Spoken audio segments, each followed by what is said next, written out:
Nos últimos dias, o conflito entre Rússia e Ucrânia se intensificou, com a Ucrânia lançando novamente uma série de ataques surpresa contra as forças russas, visando vários locais na região de Kursk, no oeste da Rússia. Andriy Kovalenko, chefe do Centro Ucraniano para Combate à Desinformação, confirmou a ofensiva em uma breve publicação no Telegram. Ele também destacou que as forças russas estavam bastante preocupadas, pois haviam sido pegas de surpresa em várias frentes. Atualmente, não há muitas informações detalhadas sobre a contraofensiva da Ucrânia, pois a situação ainda está se desenvolvendo, como costuma ocorrer nas fases iniciais de qualquer ataque.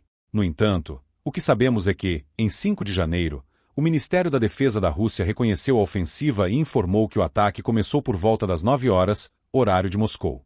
De acordo com o Ministério, em uma das regiões, um grupo de assalto ucraniano composto por 2 tanques, um veículo bloqueador e 12 veículos blindados com infantaria tentou um contra-ataque na direção de Kursk para interromper o avanço russo.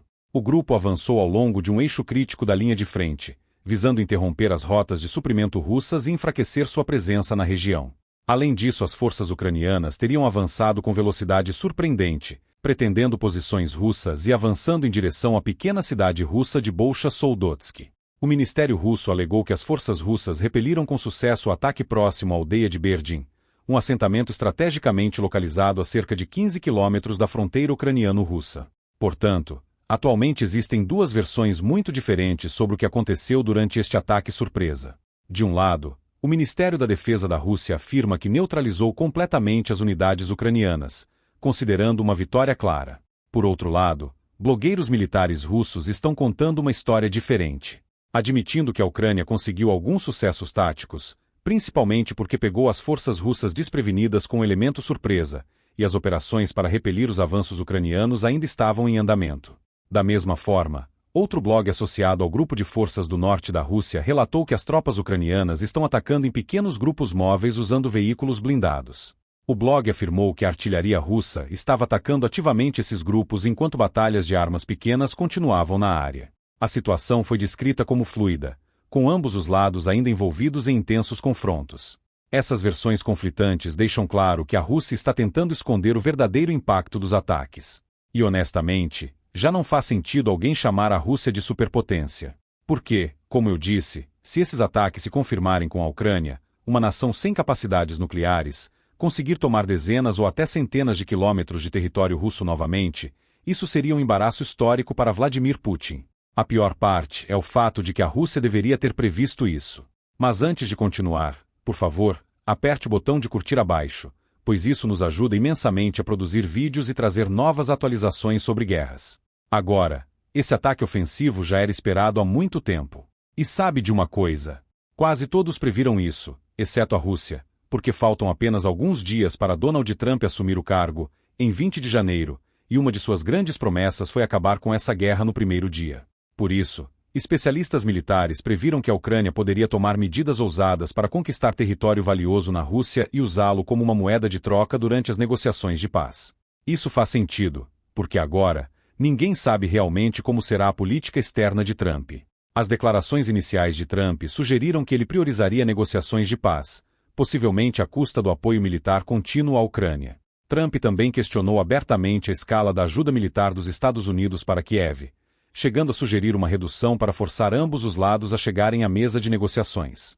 Portanto, para a Ucrânia, essa incerteza gerou preocupações de que eles não possam contar com o mesmo nível de apoio que receberam sob a administração Biden. Sob o presidente Biden, a Ucrânia se beneficiou de uma ajuda militar consistente, incluindo armamentos avançados, como sistemas IMAR, drones e mísseis de longo alcance recentemente aprovados. Esses recursos deram à Ucrânia uma vantagem significativa em contraofensivas e operações defensivas. No entanto, se a administração Trump reduzir essa ajuda, a Ucrânia enfrentaria desafios sérios. Agora, não sabemos o que acontecerá, mas uma coisa é extremamente provável: Trump pressionará por negociações. É por isso que a Ucrânia está usando esses últimos dias como uma oportunidade para maximizar sua posição antes da posse de Trump. No campo da geopolítica, território é poder.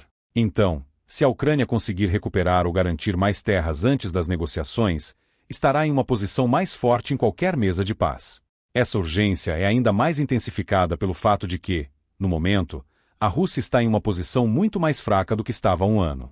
Apesar de seus recursos militares maiores, a Rússia tem lutado para manter o controle sobre os territórios que ocupa. Problemas na cadeia de suprimentos, falhas logísticas e questões de moral entre as tropas deixaram as forças russas sobrecarregadas em muitas regiões. Analistas militares argumentam que o uso da Ucrânia de ofensivas rápidas e direcionadas aproveita essas fraquezas. Lançando ataques móveis com unidades blindadas e ataques de precisão, a Ucrânia pode explorar lacunas nas defesas russas, particularmente em áreas como Kursk, que estão distantes dos grandes centros urbanos ou redutos. Dado o alto risco envolvido, essa ofensiva surpresa da Ucrânia pode muito bem ser vista como a última chance deles para mudar a trajetória da guerra antes de Donald Trump assumir o cargo. E sabe de uma coisa? Zelensky tem suas razões. Recentemente, ele emitiu um alerta claro sobre os perigos potenciais de um cessar-fogo sem garantias de segurança robustas. Em sua visão, tal acordo não apenas congelaria o conflito atual, mas daria à Rússia exatamente o que precisa: tempo e espaço para se reorganizar, reabastecer suas forças e se preparar para outra ofensiva. Zelensky sabe que permitir que a Rússia se recupere sem restrições poderia levar a uma nova agressão, não apenas contra a Ucrânia, mas potencialmente se estendendo além de suas fronteiras. Isso não apenas colocaria em risco a sobrevivência da Ucrânia, mas também poderia desestabilizar a Europa e minar a credibilidade dos aliados da Ucrânia, muitos dos quais apostaram sua reputação e recursos no apoio a Kiev nessa luta. Para Zelensky, o custo de um cessar-fogo mal executado poderia ser catastrófico. E essa ofensiva é sua maneira de garantir que a Ucrânia mantenha a vantagem. Em uma declaração recente, Zelensky disse: "Queremos uma paz duradoura para a Ucrânia. Precisamos estabelecer um cessar-fogo, trocar prisioneiros e depois usar a diplomacia para recuperar todos os territórios." Porém, o que acontece a seguir? Com o presidente Trump. E se um cessar-fogo for acordado, mas 3 meses depois, Putin lançar uma nova onda de ataques? Como isso faria Trump parecer? E a Ucrânia? E o mundo todo? Se você realmente pensar sobre isso, essas perguntas fazem sentido. É por isso que especialistas e analistas militares previram que alguma forma de agressão de qualquer um dos lados seria inevitável, e agora parece que a Ucrânia pode estar vencendo. Mas muitos especialistas ficaram genuinamente surpresos que a contraofensiva ucraniana tenha mirado a região de Kursk. Não é o primeiro lugar que você esperaria, especialmente considerando o contexto de agosto passado, quando a Ucrânia realizou sua invasão inicial do território russo. Naquela época, a maioria assumiu que a Rússia reforçaria imediatamente essa região com defesas pesadas, se preparando para a possibilidade de futuros ataques. No final, uma força militar bem organizada teria usado aquele tempo para se aprofundar, construir fortificações fortes e estacionar reservas significativas de tropas treinadas. E até certo ponto, a Rússia se preparou. Espalhou milhares de minas terrestres pela região, cavou quilômetros de trincheiras e estacionou mais de 50.000 tropas para recuperar o território que a Ucrânia havia brevemente ocupado. De fato, durante a contraofensiva, as forças russas conseguiram retomar uma porção significativa da terra. A partir daí, a Ucrânia ficou em grande parte na defensiva nessa área. Mas eis o problema: além dos esforços iniciais, a Rússia parece ter deixado as coisas estagnarem. Não evoluíram sua estratégia nem reforçaram a região. Sem melhorias significativas na prontidão das tropas ou defesas avançadas, essa falta de adaptabilidade deixou Kursk vulnerável a outro ataque surpresa, e dessa vez a Ucrânia aproveitou a oportunidade. Portanto, não é surpresa que a Ucrânia tenha conseguido pegar as forças russas de surpresa novamente.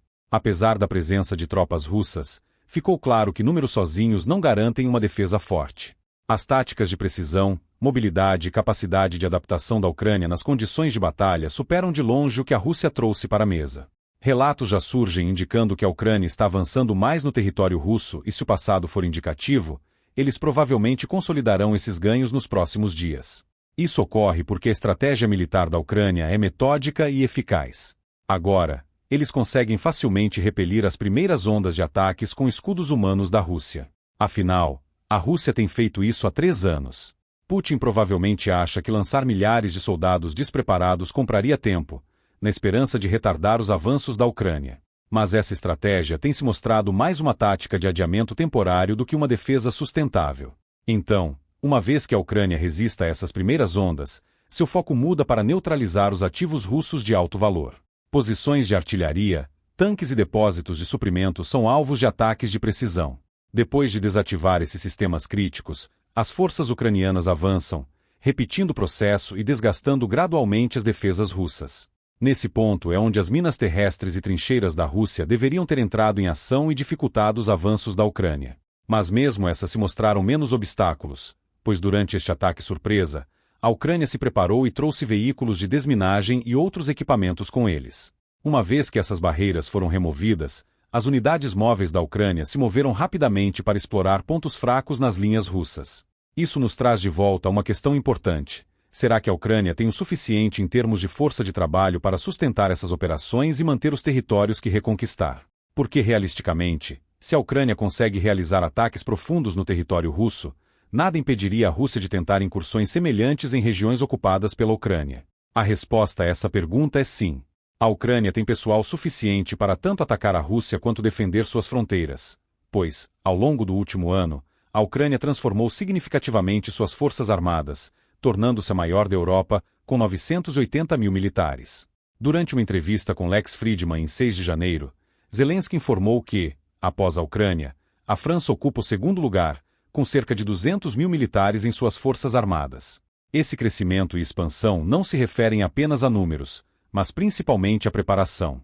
Ao contrário da Rússia, os soldados ucranianos são bem treinados, bem equipados e altamente motivados.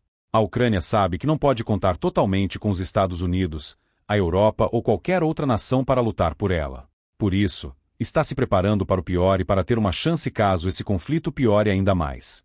Já a situação da Rússia é completamente diferente em termos de número de tropas e reforços.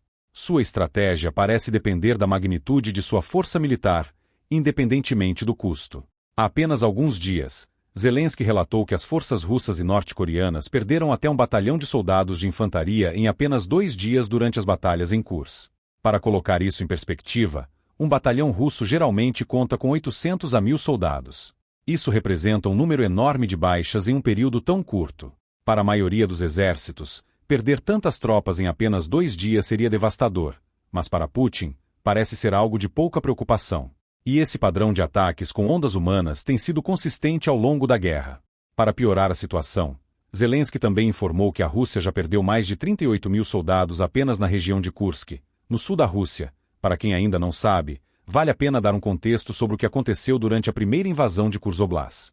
Cerca de 7 meses atrás, a Ucrânia lançou sua primeira ofensiva no território russo, sendo esta a primeira vez desde a Segunda Guerra Mundial que a Rússia foi invadida, com as forças ucranianas cruzando a fronteira em um ataque coordenado que envolveu cerca de 1.000 soldados, apoiados por tanques e veículos blindados.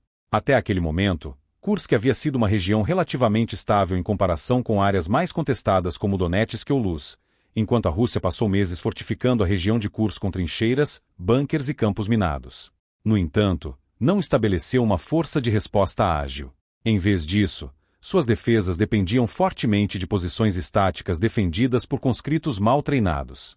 As forças ucranianas exploraram essa vulnerabilidade, atacando pontos fracos nas linhas russas, e em poucos dias, até 15 de agosto, as forças ucranianas conseguiram um progresso notável, capturando assentamentos-chave e estabelecendo uma administração militar sobre partes de Kursk Oblast. Ofensivas de apoio foram lançadas de outros 2 pontos fronteiriços perto de Tequino e Glushovo. O comandante militar ucraniano Alexander Syrskyi logo anunciou que 82 assentamentos estavam sob controle ucraniano. Logo depois, o presidente Zelensky afirmou que esse número havia subido para 92, com a Ucrânia controlando cerca de 480 milhas quadradas de território russo. As táticas da Ucrânia durante essa ofensiva em Kursk foram inovadoras e eficazes. Uma das características definidoras das táticas ucranianas foi o uso de manobras combinadas. Os tanques Challenger 2 ucranianos, fornecidos pelo Reino Unido, lideraram a ofensiva, sendo apoiados por infantaria transportada em veículos blindados Bradley, fornecidos pelos Estados Unidos, e unidades móveis de artilharia armadas com sistemas HIMARS. Mas o verdadeiro motivo do sucesso da Ucrânia foi o elemento surpresa e o planejamento meticuloso. Comparado a isso, a resposta inicial da Rússia aos ataques surpresa foi caótica. Os comandantes russos locais, despreparados para uma incursão em grande escala, lutaram para montar um contra-ataque eficaz. As tropas russas na região eram compostas principalmente por conscritos e reservistas, com pouca experiência em combate, e muitos foram pegos de surpresa pela rapidez e coordenação do ataque ucraniano. Relatórios do campo de batalha indicaram confusão generalizada entre as unidades russas, com algumas delas recuando sem oferecer grande resistência. Diante dessa situação, o Kremlin declarou estado de emergência na região de Kursk. Reforços foram enviados para a região de outras partes da Rússia, incluindo unidades destacadas em Belgorod e Voronezh. No entanto, esses reforços demoraram a chegar, permitindo que a Ucrânia consolidasse seus ganhos e fortificasse suas posições. Engenheiros ucranianos estabeleceram linhas defensivas ao longo do rio Sen, criando barreiras naturais para retardar qualquer contra-ataque russo. Em outubro, a Rússia conseguiu se reorganizar e lançar uma contraofensiva em grande escala para retomar parte do território perdido. Esse esforço foi liderado por unidades de elite do Distrito Militar Norte da Rússia e apoiado por pesados bombardeios de artilharia. As forças russas também usaram drones de reconhecimento e mísseis guiados com precisão para atacar posições ucranianas. Lentamente, mas de forma constante, as tropas russas começaram a retomar terras, recuperando cerca de 46% do território inicialmente ocupado pela Ucrânia. Mas a Ucrânia não estava desistindo tão facilmente. Eles lutaram com todas as forças por cada metro de território. Relatos de batalhas intensas ocorreram em cidades como Dmitriev, Lugansk e Fateh, com a Rússia sofrendo pesadas baixas. Foi por isso que Putin teve que recorrer ao seu amigo sinistro Kim Jong-un, comprando entre 10.000 e 12.000 soldados norte-coreanos para ajudar na operação em Kursk. Acontece que esse acordo custou a Putin impressionantes $5 bilhões, dos quais $200 milhões eram pagos diretamente aos soldados que ele comprou, e o restante foi destinado a milhões de munições e pesados equipamentos militares. Agora, se você é como eu, pode estar pensando que $200 milhões parece muito por apenas 10.000 soldados. Porém, na verdade não é tanto assim, porque quando fiz as contas, percebi que isso dava cerca de $20.000 por soldado. Para Putin, isso é uma pechincha comparado ao que ele gastaria com um soldado russo ou conscrito. Oficialmente, um soldado russo lutando na Ucrânia deve receber cerca de 195 mil rublos por mês. Isso equivale a aproximadamente $2.000. Esse é o salário base. Mas na realidade, há vários relatos de soldados e suas famílias não recebendo pagamento no tempo certo ou, pior ainda, não recebendo nada. Mas o que acontece quando um soldado fica gravemente ferido? Bem, teoricamente, ele deveria receber um pagamento único de cerca de 3 milhões de rublos, o que equivale a cerca de $30.000. Mas se esse pagamento realmente chega às mãos dos soldados feridos ou suas famílias é uma outra história. Muitas famílias ficam esperando meses, e agora até anos, para ver um único rublo. E se um soldado morre, a compensação prometida pelo governo russo à família fica entre 5 e 9 milhões de rublos, além de uma pensão vitalícia. Isso pode parecer generoso no papel, mas, novamente, com tantas baixas se acumulando, há incontáveis histórias de famílias lutando para receber esses benefícios. Algumas chegam a lutar com todas as forças para conseguir o que têm direito. E agora sabemos por quê. Em uma entrevista, Alexander, um ex-presidiário russo que virou soldado, revelou um pouco do que realmente está acontecendo. Ele contou que oficiais russos estão deliberadamente se recusando a coletar os corpos de soldados mortos para evitar pagar suas famílias. Em vez disso, eles registram os caídos como desaparecidos em combate. No papel, isso pode significar qualquer coisa: ferido, capturado, executado ou até desertado.